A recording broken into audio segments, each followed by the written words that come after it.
வணக்கம். நாம ஒரு புது விஷயத்த கத்துக்கும் போதோ இல்லனா ஒரு புது பழக்கத்தை பழகும் போதோ நம்ம மூளைக்குள்ள நிஜமாவே என்னதான் நடக்குதுன்னு எப்பவாவது யோசிச்சு பார்த்திருக்கீங்களா? வாங்க, நம்ம கத்துக்கிறதுக்கு பின்னாடி இருக்கிற அந்த சுவாரஸ்யமான அறிவியலை பத்தி இன்னைக்கு கொஞ்சம் ஆழமா பார்க்கலாம். உண்மையிலேயே எப்பவாவது யோசிச்சு பார்த்திருக்கீங்களா?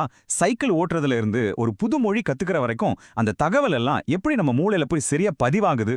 பார்க்கறதுக்கு இது ஒரு சிம்பிளான கேள்வி மாதிரி இருந்தாலும் இதுக்கு பின்னாடி ஒரு பெரிய ஆச்சரியமான அறிவியல் இருக்கு. வாங்க, அதை என்னன்னு தெரிஞ்சுக்கலாம். சரி, நாம் ஆரம்பிக்கிறதுக்கு முன்னாடி கற்றல்னா முதல்ல என்ன? அது வெறும் மனப்பாடம் பண்றது மட்டும் கிடையாது. உளவியலாளர் கேட்ஸ் என்ன சொல்றாருன்னா, கற்றல்ங்கிறது நம்மளோட அனுபவம் மூலமாவும் பயிற்சி மூலமாவும் நம்ம நடத்தையில வர்ற ஒரு உண்மையான மாற்றம். அதாவது, நீங்க ஒன்ன கத்துக்கிட்டதுக்கு அப்புறம் நீங்க முன்னாடி இருந்த மாதிரி இல்லாம வேற மாதிரி செயல்படுவீங்க. இந்த விஷயத்த மனசுல வச்சுக்கலாம். ஓகே, இப்போ நாம கற்றலை விளக்குற முதல் பெரிய கோட்பாட்டுக்குள்ள போகலாம். அதுதான் நடத்தைவாதம், அதாவது பிஹேவியரிசம்.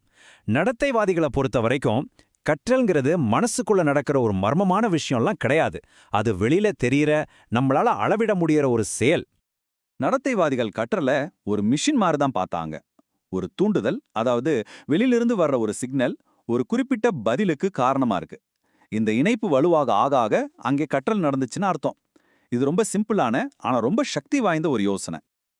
இந்த தூண்டுதல் பதில்ங்கிற ஐடியாவை ஒரு சின்ன சுவாரஸ்யமான கதை மூலமா புரிஞ்சுக்கலாம். வாங்க, நடத்தைவாதத்தோட ஒரு முன்னோடியான தார்ண்டைக்கோட அந்த பிரபலமான பூனை புதிர் பெட்டி சோதனையை தான் இப்ப நாம பார்க்க போறோம். கொஞ்சம் யோசிச்சு பாருங்க. பசியோட ஒரு பூனை ஒரு பெட்டிக்குள்ள மாட்டிக்குச்சு. வெளியில அதுக்கு பிடிச்ச சாப்பாடு நல்லா தெரியற மாதிரி வச்சிருக்கு. முதல்ல அந்த பூனை என்ன பண்ணும்? ஒரே குழப்பம், அங்கேயும் இங்கேயும் ஓடும், கத்தும். இததான் முயன்று தவறி கற்றல்னு சொல்றோம். அப்போ தற்செயலா ஒரு லீவரை தட்டிடுது. டக்குன்னு கதலை திறந்துருது. வாவ்! இதே மாதிரி பல தடவை நடக்கும்போது அந்த பூனையோட மூளையில ஒரு விஷயம் பதியுது. ஓஹோ, இந்த லீவரை தட்டினா சாப்பாடு கிடைக்கும்னு. கடைசியில என்ன ஆகுது? பெட்டிக்குள்ள போனதும் நேரா போய் இந்த லீவரை அழுத்தி வெளியே வர கத்துக்குது. இதுதான் செயல் மூலமா கத்துக்கிறதுக்கு ஒரு சூப்பர் உதாரணம். இந்த சோதனையை வச்சு தாண்டைக் 3 முக்கியமான விதிகளை உருவாக்கினார். முதல்ல, விளைவு விதி. ஒரு செயலுக்கு நல்ல ரிசல்ட் கிடைச்சா நாம் அதை திரும்பவும் செய்வோம். 2வது, பயிற்சி விதி. ஒரு விஷயத்த திரும்ப திரும்ப செய்யும்போது கற்றல் இன்னும் ஸ்ட்ராங் ஆகும். கடைசியா, ஆயத்த விதி. கத்துக்கிறவங்க மனரீதியாவும் சரி உடல் ரீதியாவும் சரி தயாரா இருக்கும்போது தான் கற்றல் ரொம்ப சிறப்பா நடக்கும். தாண்டைக்கோட பூனை ஒரு செயலுக்கு அப்புறம் கிடைக்கிற பலனை வச்சு கத்துக்குச்சு. ஆனா சம்பந்தமே இல்லாத 2 விஷயங்களை ஒன்னா சேர்த்து அது மூலியமாவும் நம்மளால கத்துக்க முடியுமா? இங்கதான் இவான் பவுலோவோட அந்த புகழ்பெற்ற நாய் சோதனை வருது. இந்த ப்ராசஸ் பார்க்க ரொம்ப சிம்பிளானது. ஆரம்பத்துல சாப்பாட்டை பார்த்தா நாய்க்கு எச்சில் ஊறும். ஆனா பெல் சத்தம் கேட்டா எதுவும் ஆகாது. ஆனா பல தடவை பெல் அடிச்சுட்டு சாப்பாடு கொடுத்ததுக்கு அப்புறம் நாயோட மூளை இந்த 2 விஷயத்தையும் ஒன்னா இணைச்சுக்குது. கடைசியில சாப்பாடே இல்லாம வெறும் பெல் சத்தத்தை கேட்ட உடனேயே நாய்க்கு எச்சில் ஊற ஆரம்பிச்சிடுது. பாத்தீங்களா? அந்த சாதாரண பெல் சத்தம் இப்போ ஒரு சக்தி வாய்ந்த தூண்டுதலா மாறிடுச்சு. சரி, கற்றல் என்கிறது வெறும் தூண்டுதல், பதில் இது மட்டும்தானா? நம்மளோட சிந்தனைக்கு இதுல எந்த வேலையுமே இல்லையா? இந்த கேள்விக்கு பதிலா அறிவாற்றல் உளவியலாளர்கள், அதாவது காக்னிட்டிவ் சைக்காலஜிஸ்ட்ஸ், ஒரு முற்றிலும் வேற ஒரு பார்வையை முன்வைக்கிறாங்க.